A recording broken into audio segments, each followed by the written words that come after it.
transcript available, and I now turn it over to you, sir. Great, thank you.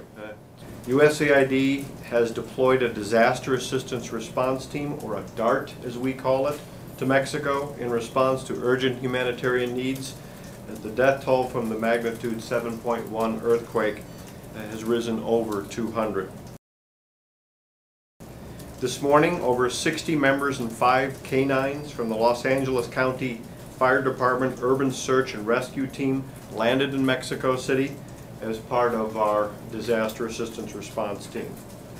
These teams arrived with over 62,000 pounds of specialized tools and medical equipment to conduct around-the-clock search and rescue operations. They'll be working closely with Mexican disaster authorities to help rescue earthquake survivors and assess structures for earthquake damage. USAID has also deployed disaster experts across the Caribbean, as you know, as yet another hurricane moves through the region. And of course, we extend our condolences to the people in the Caribbean. As we help our neighbors in Mexico and the Caribbean, I want to make clear that America is and will remain the world's leading humanitarian donor. Whether it's responding to an earthquake, drought, or conflict, America is committed to standing shoulder to shoulder with people in their hour of need. It is who we are as Americans. While we respond to immediate crises, America is also providing life-saving humanitarian assistance to those suffering as the result of famine, food insecurity, drought, and conflict, all of which is driving the greatest movement of people since World War II. In the face of this unprecedented need, we are continuing to show leadership.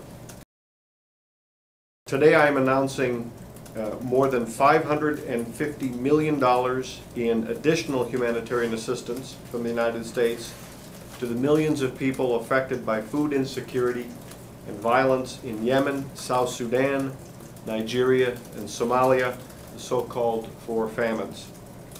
This funding will provide life-saving food and health care for vulnerable groups that have been affected by these crises.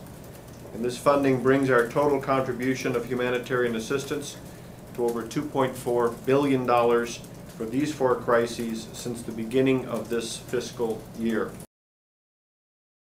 As the President said earlier this week, America is wholeheartedly committed to humanitarian assistance.